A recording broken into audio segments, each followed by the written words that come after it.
चाहता तुम इंसान हो यारो, कुछ अपनी तो करो ताज़ी।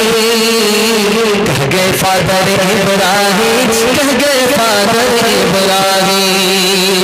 मर्दों के पैगाम को मैं ये खत्म करता हूँ, अगर आप इजाजत देंगे तो औरतों के सिर्फ 3 पैगाम को मैं सुनाऊंगा। 5 मिनट में आपका जलसा मुकम्मल हो जाएगा। हाथ उठाइए, वादा कीजिए इंशाअल्लाह 5 मिनट के लिए जलसा सुनेंगे इंशाअल्लाह। और अपनी बीवी को सर पर बिठाएंगे, हाथ उठाइए इंशाअल्लाह। ये गलती मत कीजिएगा, सर पर जैसे बैठाइएगा हुकूमत आपकी चली जाए। ध्यान से सुनिएगा, तेजी के साथ निकल जाएगा। औरतों के हवाले से सिर्फ 3 पैगाम रह गए। 5 मिनट का आपका जलसा रह गया। 5 मिनट का जलसा है और खत्म हो रहा है। अल्लाह जज़ाए खैर दे और आपके घर को अल्लाह जन्नत जैसा सुकून अता फरमाए। ध्यान से सुनिएगा, तेजी के साथ निकल। बीवी ने शौहर के पास आकर के पूछा, जब घर में मेहमान आते हैं तो आप मोहब्बत से बात करते हैं, मीठी मीठी बात करते हैं, और जब मेहमान घर से चला जाता है तो लाठी से बात की। तो शौहर ने कहा कि जब तुम घर से बाहर निकलती हो तो नया कपड़ा पहन करके जाती हो, नहा धो करके साफ सुथरा हो करके नया कपड़ा पहन करके निकलती हो, और जब घर में रहती हो तो अटीचर फटीचर रहती हो। जैसी तुम हो वैसा मैं हूं, जो हाल ऐन का वही हाल गैन। दूसरे नमूने को बहुत ध्यान से रखिएगा। शादी हो गई, नबी ने पढ़ाया, लड़की से कहा कि ये जो लड़का तुम्हारा शौहर है, ये तुम्हारा शौहर ही नहीं बल्कि तुम्हारी जन्नत भी है, तुम्हारी दोज़ख भी है। या रसूल अल्लाह वो कैसे? अगर तुमने इसकी नाफरमानी की तो सिर्फ नाफरमानी की वजह से जहन्नम में जाओगी, अगर तुमने इसकी फरमाबरदारी की तो सिर्फ फरमाबरदारी की वजह से जन्नत में जाओगी। अपने शौहर को सिर्फ शौहर मत समझना, ये तुम्हारी जन्नत भी है, तुम्हारी दोज़ख भी है। शौहर ने गुस्से में बीवी से कहा कि तू कमबख्त की कमबख्त ही रह। 20 साल हो गए निकाह को, लेकिन तू कमबख्त की कमबख्त ही रह। तो औरत ने सर उठा करके कहा, कमबख्त मैं नहीं हूं, कमबख्त तू है। कहा कि वो कैसे?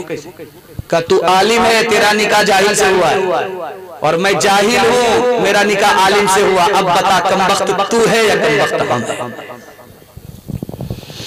काश के तुम राबिया बसरी का चलन अपना लो, खुद चला आए खिंचा चाबा जियारत के लिए। खानागारी भी संभालो तुम मुसलमान बन गए, रहमत हक भी सिमट आएगी बरगद के लिए। वो भी इस्लाम की बेटी थी जो पहली शब में कर दिया दूल्हा जो दादी की अज़मत के लिए। पर्दे के हवाले से पैगाम सुना देता हूँ। बहुत अच्छा जलसा चल रहा है, अल्लाह इस जलसे को कबूल फरमाए। बहुत खूबसूरत जलसा चल रहा है। शादी हुई 4 महीने के बाद औरत को बच्चा हुआ। शादी के सिर्फ 4 महीने में औरत को बच्चा हुआ। तो औरत ने शौहर से कहा कि इसका क्या नाम रखा जाए? तो शौहर बोला क्या नाम? इसका नाम रख दो तेज रफ्तार। 9 महीने का सफर 4 महीना ही में तय कर लिया। इसका वंदे भारत नाम रखो, राजधानी रखो, सुपर फास्ट रखो, हावड़ा मेल रखो। 3 लाख मुसलमान लड़की भाग गई, आबरू अलग गई, ईमान अलग गया। जानते हैं क्यों? बाप ने आंख बंद करके स्क्रीन टच मोबाइल बेटी के हाथ में दे दिया, बेखबर हो गया। सोने घर में बकरी समासी, लड़की किससे बात कर रही है, कहां जा रही है, कहां से आ रही है, बाप बेखबर। लड़की भाग गई। लड़की कम गुनहगार है, ये माँ बाप ज्यादा गुनहगार है। माँ बाप को जोश हुआ लड़की को पढ़ाना, बहुत अच्छी बात, लेकिन लड़की को लड़की के स्कूल में दाखिल करना था। जोश में आकर के होश नहीं रहा, लड़की को लड़का के स्कूल में दाखिल कर दिया। इश्क और मोहब्बत के चक्कर में लड़की भाग गई। लड़की कम गुनहगार है, ये माँ बाप ज्यादा गुनहगार है।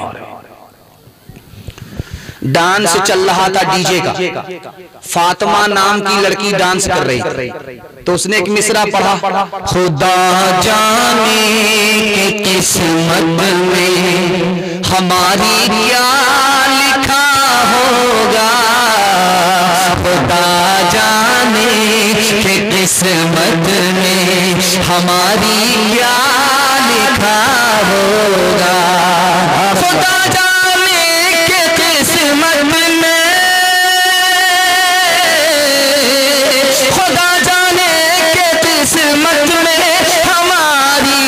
क्या लिखा होगा। एक जवान बोला, ए लड़की, फातिमा होकर के डीजे का डांस कर रही है, किस्मत को तो खुदा मरने के बाद तुमको बताएगा, लेकिन मैं 1 मिनट में बता देता, तुम अपना मिसरा पढ़ो, मैं जोड़ा लगा देता। खुदा जाने के किस्मत में हमारी क्या लिखा होगा। उस लड़के ने आकर के जोड़ा लगाया, गले में तो लानत का, गले में तो लानत का, सवारी को गधा होगा, गले में तो लानत का, सवारी को गधा होगा। ये औरत थी कभी खातून खाना, ये औरत थी कभी खातून खाना, ये औरत थी कभी खातून खाना, मगर अब शम्म महफिल है कलब में, मगर अब शम्म महफिल है कलब में। ये औरत जो के थी सरता पौरा, ये औरत